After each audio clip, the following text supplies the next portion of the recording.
The truth is I'm so afraid being let down again. I just wanna shut you up, I don't wanna let you in. Give me some space to collect. What do you think are all the lessons that have been learned from the whole situation? Leading up until today? Yeah.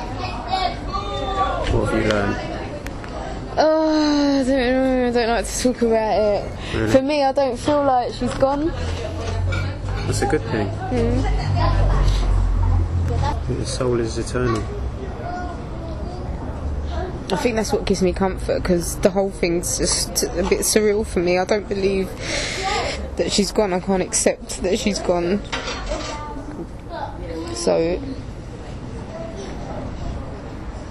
I think that's what gets me to sleep at night. It's something, because I feel guilty that she's gone. Like, you know, you always think, I wish I did more, I wish I phoned her, I wish I spent more time with her, I wish I tried. But it's hard dealing with mental health, and unless you're a close friend or family member, you'll never understand. And you do make excuses and say, oh, well, I'll get round to it and stuff, but it's hard and it's so emotionally draining. And when you're trying to, as selfish as it sounds, but when you're trying to like sort out your own life and deal with your own depression and your own stuff, it's hard to be around for someone like that, because she required a lot of attention. Especially when she wanted to talk, you know, she'd rant on for hours and hours and she wouldn't take a breath, and I'm like, alright Shereen, calm down, I'm listening. And I loved her so much. But I don't know what I've learnt from this. I still feel a bit guilty that I could have done more, but I just don't understand why this has happened. I know that it wasn't Shereen that jumped, I know that 100%, but I don't understand why this had to happen. What do you feel could be done? What in the future? Because what would you like to do you think? I think what I'm going to do from this is I'm going to get successful with my music, because Shereen's going to help me. I'm going to get successful and I'm going to start my business, all things positive, and I'm going to start raising awareness about mental health, because the thing is that maybe not a lot of people know, my best friend Abina is mentally ill as well. So that happened to me when I was 20, and she's like was diagnosed with schizophrenia. So when Shereen got ill, I was like, oh, I can't do this again, because I already dealt with it in my teens.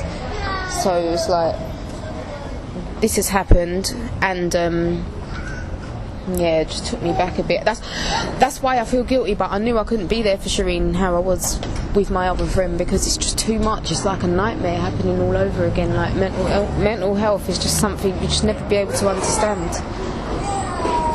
I don't know.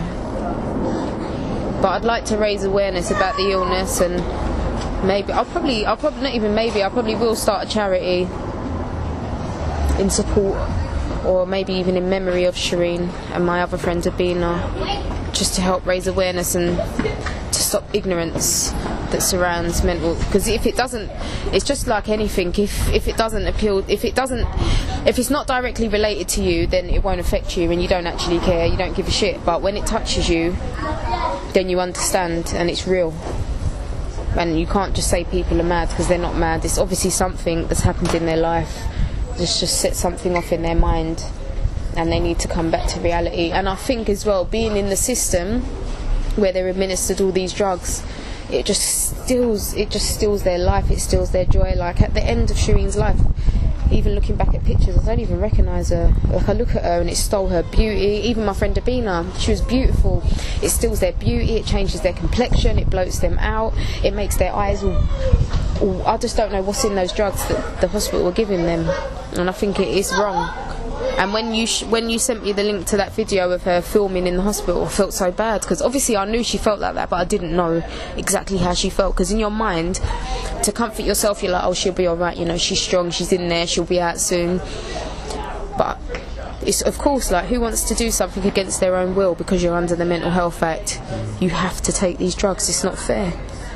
And she shouldn't have had to suffer like that, and she shouldn't have had to have gone through what she went through on her own. And she was on her own, regardless of the love and support she had from family and friends. She was on her own, because nobody else understands how you're feeling. You can try and make people understand, but no, I don't understand how she was feeling completely, because I didn't have to take them drugs. I don't have to live her life. and be in that hospital and even sleep a night in there or spend a day in there with people around you that actually, and I don't mean this in a horrible way, but people around you that actually are crazy, because for Shereen, she was alright and everybody else around her was weird, because she knew who she was, and spiritually, do you know what I mean? And that's where we had that connection. Shireen made more sense to me than anybody in my life, you know. Shireen used to talk the most sense when it came to advice, as guilty as I felt with coming to her with my issues. Hence why I stayed away from her so much, because when I used to feel down, I didn't want to be around her. And I used to say, Shireen, I don't want to come around you when I feel depressed, because that's wrong, like, you're sick. So I don't want to come around you and burden you with my problems. She used to be like, just come around, babe, like, you know I love you. And we used to be like, I love you too, and blah, blah, blah. And we used to go around, and she used to talk the most sense. She just had all the right answers for everything. And that's what she used to say about me, like, I'm actually the mad one, like me, I'm the crazy one, and she just happened to get sectioned, and I know that that's the truth. So I've just learnt that it is a label, and if you don't understand it, then it's easier to just cast it off as old mental health and just stick her in a box with everybody else and give her some medication to suppress her, and that's basically what they did.